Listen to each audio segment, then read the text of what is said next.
This is Humanity Meets Business, Business Therapy with Christine Salvo. Today I am so excited to announce my guest, Adam Burah. He's the CEO of SuiteCentric LLC, a NetSuite Solution Provider based in Carlsbad, California. In previous roles, Adam has been a National Park Technical Biologist, as well as an award-winning wedding photographer, and has photographed over 200 weddings throughout the US, Mexico, and Europe. Besides his role as CEO, Adam is also founder and CEO of EIQ Media, focused on producing podcasts designed to elevate emotional intelligence. In his role, he also hosts his own podcast, The Change. So welcome, Adam. So happy to have you. Yeah, thanks, Christine. Happy to be here. I'm already gathering from reading your bio that you're a man of many careers. Yeah. I'm sure they're related, but you're gonna have to tie the string for me. So I'm a national park biologist to the photographer part makes sense. You're already in nature. To now, I really want to increase emotional intelligence. So maybe you could tell me a little bit about your career journey and kind of how this led to that and where you are now. Yeah, it's an interesting career journey. I don't know if it defines maybe a little bit of some ADHD or some short thing going on, but I don't know. I just can't sit still. Maybe in the end, what it all comes down to is just a sense of entrepreneurship, or whatever that word is, entrepreneurialism. But yeah, in college, I even had different majors. I didn't graduate with what I started with. Go figure. But I won't take you back that far. I did, graduate with a degree in geography, which was San Francisco State, where I went to school. It was their version of environmental studies. And then worked at the National Park Service as I was working on my master's thesis, which unfortunately I never finished. But, it didn't really lead me in a direction where I was going to do that work anyway. A couple little nuggets to throw in there. So I ended up out of San Francisco State. I went and lived in Costa Rica for a little bit. That's where my oldest daughter. I love Costa Rica. I'm actually going to be there in a few weeks. And I have not been back in 22 years since my oldest daughter was born. Wow. So, now I'm not going to the same area. That would be interesting to go back and see it. But in any regard, I went and lived there, and my daughter, like I said, was born there, and then came back to the States. And when I was working for the National Park Service, I was doing GIS mapping. And so I had a computer skill set that landed me a job in IT, which is the bulk of my career has been in IT, working for primarily software companies doing different things. But got into software development, and then got my first job at a NetSuite professional services company up in the Seattle area, where I was living around 2006. And that's kind of where most of my career has been, is on that platform. Now, what happened with the wedding photography is in 2008 or 9, I can't remember at this point, but I had a friend who was getting married and didn't really have a large budget for it. And I don't know what his faith was in me. I don't think I ever expressed an interest in photography. By all means, I did not have a good camera. But I wanted to help my friend out. And so he asked me to shoot his wedding, and I said, I'll do the best I can do. I did buy a good camera. I had a few months to do as much research and education as I could, and ended up photographing his wedding and had a really good time doing it. This, if you remember, was, like I said, 2008-9, when the this Great Recession came in. And, while the wedding photography kind of started out as a hobby, I kind of started to rely on the income part of it as well to balance out, some loss of work that I had in my other career, which I was doing side by side with the NetSuite software development. And then just grew to a point with the wedding photography. I enjoyed it so much. I decided to cut the cord and go full time with it. Wow. I believe I did 2.5 years full time where that wedding photography was my only means of income. A little hard to pay the bills, when you have kids and you're divorced as a wedding photographer. So I kind of realized financially I needed to do something different. I did continue to do the wedding photography even after I got back into working in the NetSuite or IT space. And that's so, yeah, I don't know how far you want to jump forward here. Obviously, I've been doing a couple other things since then. So happy to dive right into it. Yeah, well, I wanted to kind of comment on that because, when we're listening to other people's story, it's like, how did we get from here to there? And I think it's really interesting that your friend, wedding photography, really, that's one of the most expensive parts of a wedding, right? That other than the venue and the dress and the food, it's like, oh my gosh, how much does it cost to photograph this? Yep. So this idea that your friends did it to save money and then you turned it into something else, that kind of says a lot about you already, where it's like, okay, all right, you'll take a spark, you'll kind of nurture it to a flame, and then that's it for you. You're gone, you're going for it. I like that. I love those traits.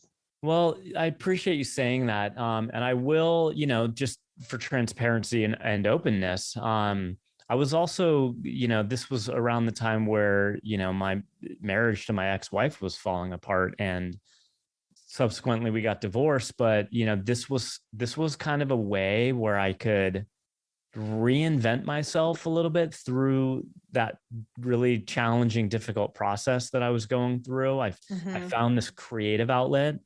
And I mean, it is, the irony is pretty striking, doing, how I kind of found wedding photography out of, this failed marriage that I had. But I did, I think this was where I first really learned this empathetic side to myself, because, to photograph somebody's wedding, you really have to build trust with the couple. They have to feel comfortable in front of you, so that for myself as a photographer, to get the style of pictures that I wanted, which was truth and, this documentary style, like really doing the best I can to get the couple to kind of open up and be themselves in front of the camera, and show their relationship with each other in front of the camera, and to be able to capture that.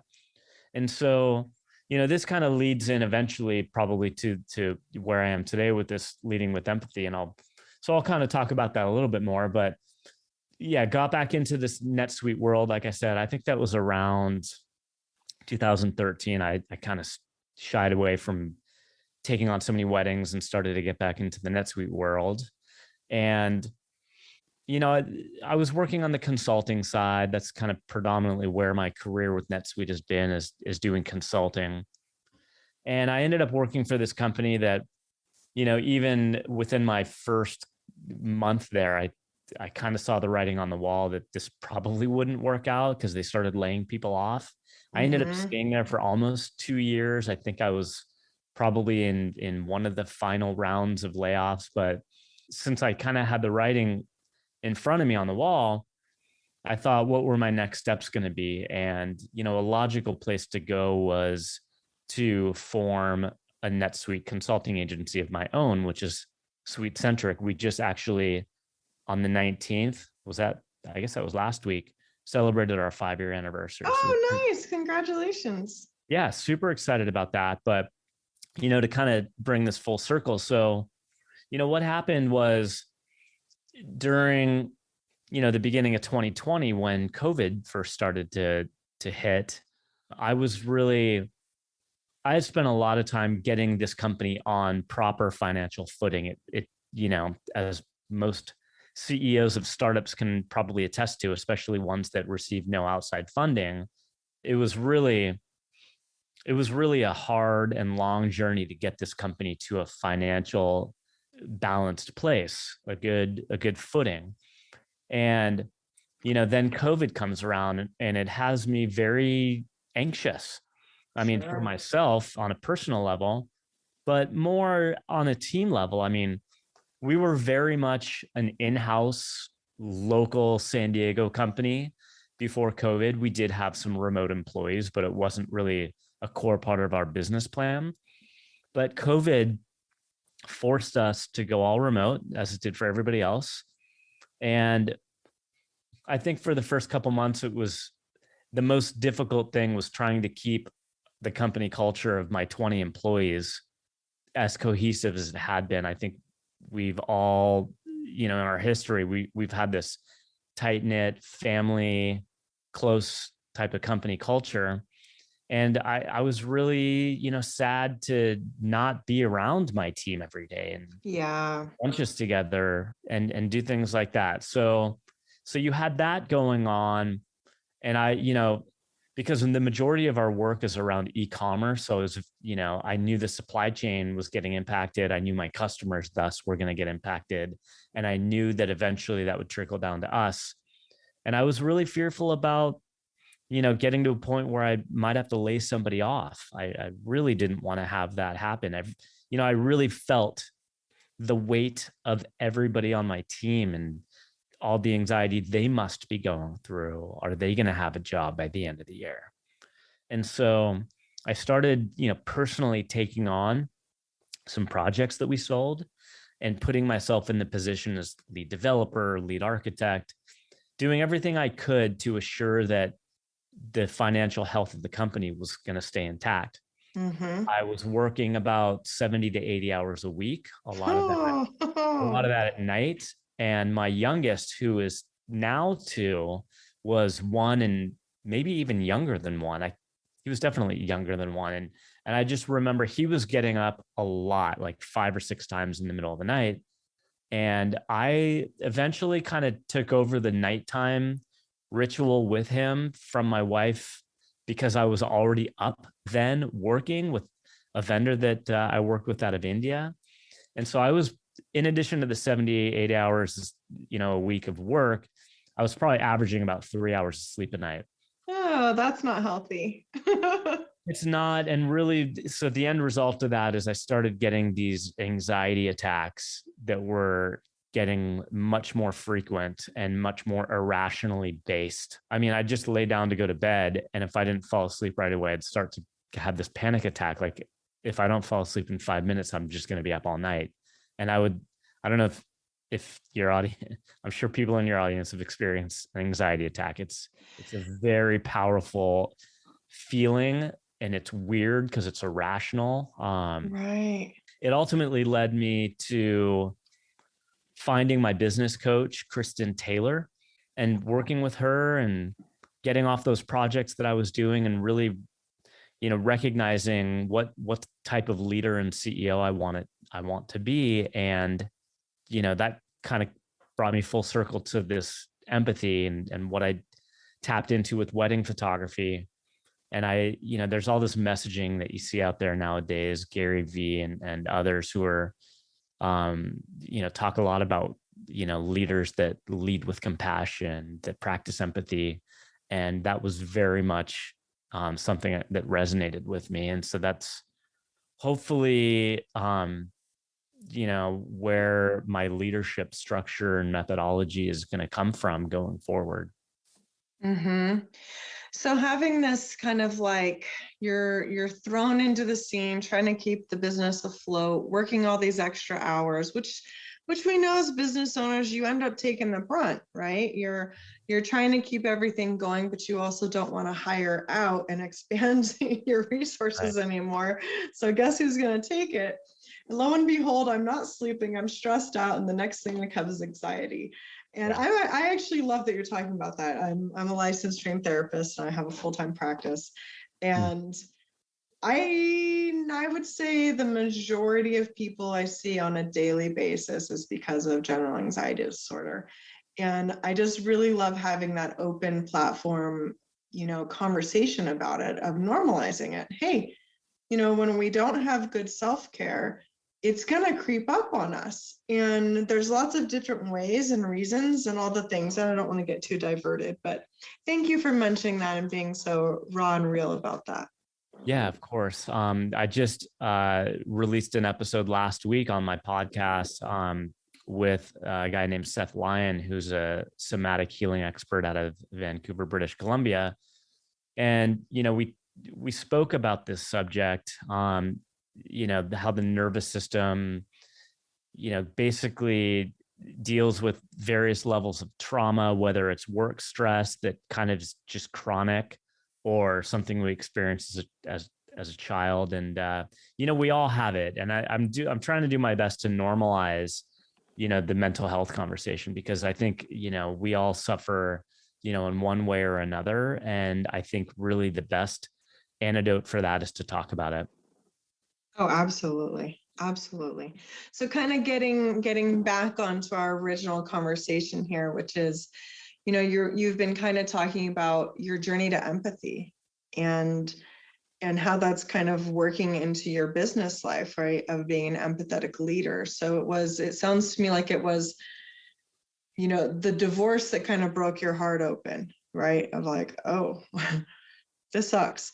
And then kind of learning that self-compassion and also compassion through others. And you said building trust through photography. Now to, I don't want to lay people off. I have no idea what the economy is going to do. I have no idea what the world's going to do. I miss my team. And, how that's kind of emerged for you, what your personal evolution has been through kind of all these trials and tribulations that you've gone through. Yeah, it's for sure an interesting journey. And, things on the SuiteCentric side are definitely more sustainable. We spent a lot of time last year putting a really good management team in place so that I can start to be the type of CEO that's just more strategic and forward focused, which has opened the door for me to, explore this, not just this podcast that I host, but, I am also now the CEO of this media company, EIQ Media, and which produces my podcast, The Change, but also we just last week released the first episode of another podcast that is hosted by my business coach, Kristen Taylor, that I am the producer, or EIQ Media is the producer and distributor for.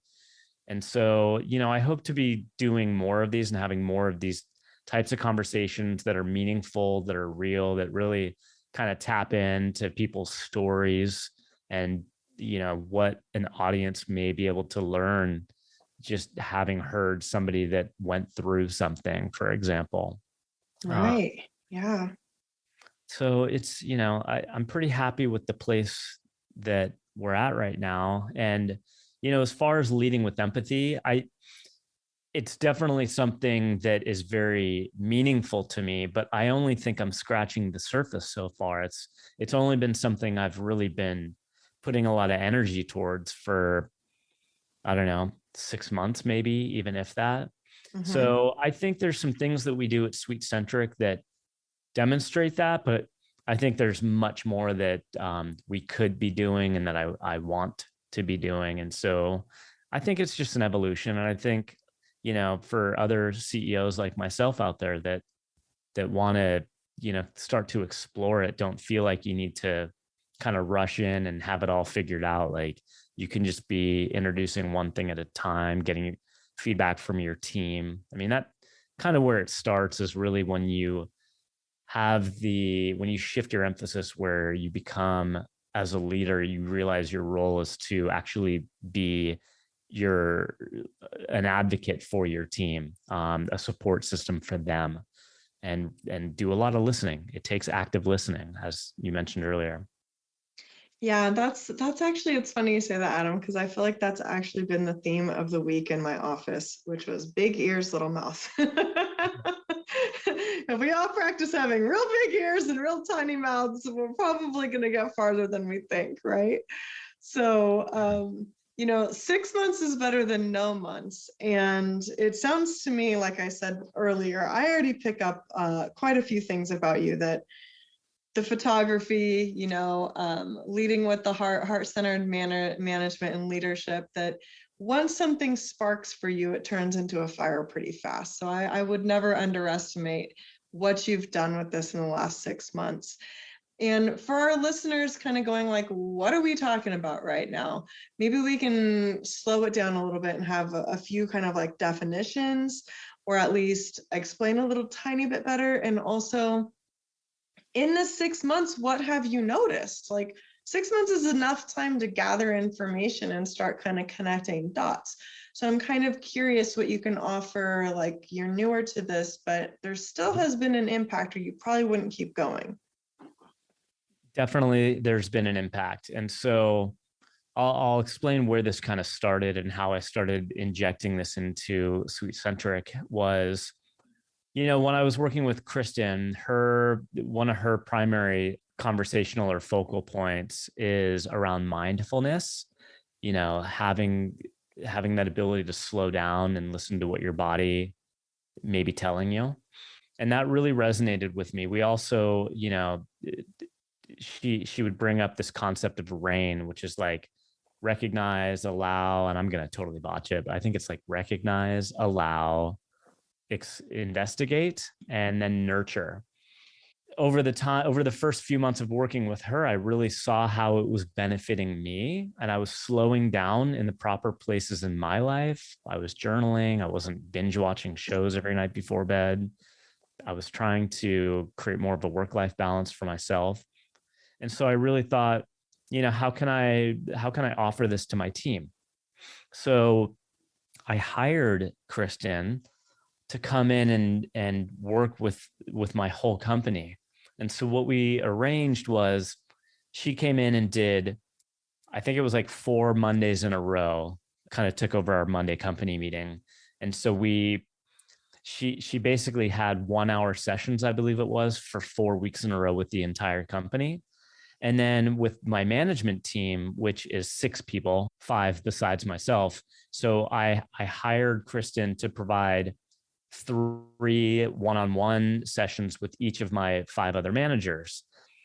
It's basically just like, for them, it was just coaching, but, they understood. I was explaining to them this messaging that I was aligning with around leading with empathy, and how I thought it would be so important for our company's future to begin exploring within ourselves how we could be better managers, how we could start practicing that in our own business. And it really helped. I got a lot of great feedback. I think people opened up with Kristen, like with some personal things maybe they were struggling through in their life, and almost everyone came to me afterwards and really thanked me, and this is amazing that you're doing this. So I think it starts there, kind of offering some programs to like mindfulness to your company is a really good start. I mentioned we have these Monday meetings, and it's like a standing Monday meeting every Monday morning at 10 a.m. And it used to be very much like, what's everybody working on? Are people blocked with things right now they need help on? Very much just not talking about anything really other than work stuff. I started to change that. I think this was before Kristen came in and did the mindfulness sessions. I basically changed our Monday meetings format where we really stopped kind of talking about work stuff. I mean, we still do some overall general announcements, but we don't get really into people's like, where are you at with this project? Instead, I would lead people through some guided meditation, some breathing exercises that I was practicing, some visualization, and then closing it out, I would just ask everybody to set like a positive intention for themselves for the week. It could be personal, it could be work related, but just trying to get their week off to a good start. It used to be like a 1-hour meeting, and now I think we generally kind of wrap up in like 25 or 30 minutes. And, so those are some ways that I, started injecting that leading with compassion and trying to bring that to our team. I love it. And actually what I'm mostly kind of gathering that from what you just said was efficiency. when we're actually focused on our employees, our coworkers, on what's important to them, they are actually more productive. There's been plenty of studies now showing that. Oh, certainly. And also, we tend to be loyal to people that care about us.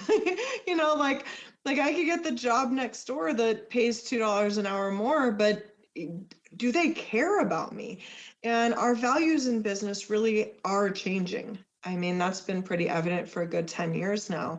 But the newer generations and more kind of emotional, intelligent kids that we're raising, they're just not going to be the same grinders, as the people that came before us.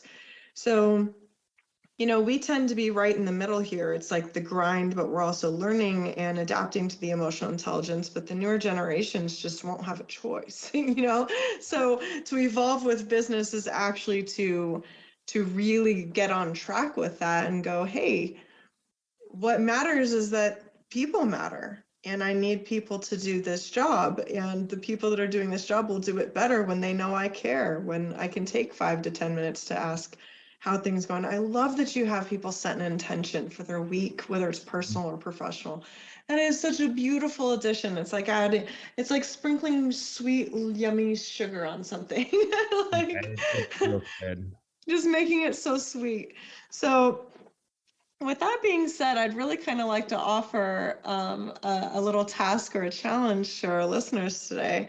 If any of this kind of inspired you, look into compassionate leading, look into mindfulness for business. And also, I just love that simple addition that he made, which how easy would it be just to inspire your coworkers, your team, your colleagues, your employees, or even yourself with setting a meaningful intention for the week and holding yourself accountable to that, right? So checking in with yourself every day. Am I in alignment with this specific goal that I set? Am I on my way? And if not, what do I need to adjust, right? We're imperfect people trying to make progress. So adjustments are necessary, and being really gentle with yourself and others as we're doing that. So Adam, it's been a great conversation today. If our listeners want to know more, how could they get a hold of you?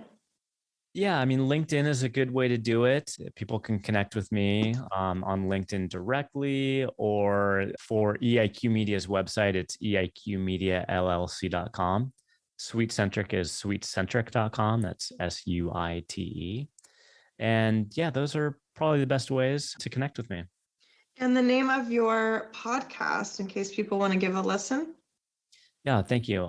It's called The Change, and you can find it on any of the major podcasting platforms. Wonderful. Well, thank you so much for coming on the show. And I'm so excited about your journey, and I can only imagine where it's going to take you.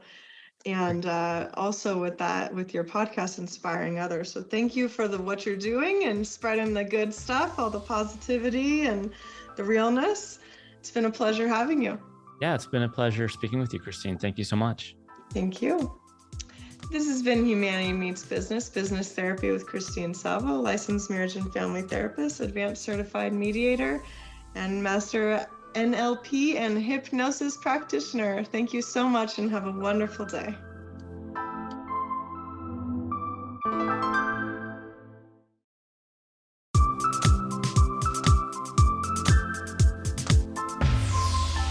Good morning. This is Humanity Meets Business, Business Therapy with Christine Salvo.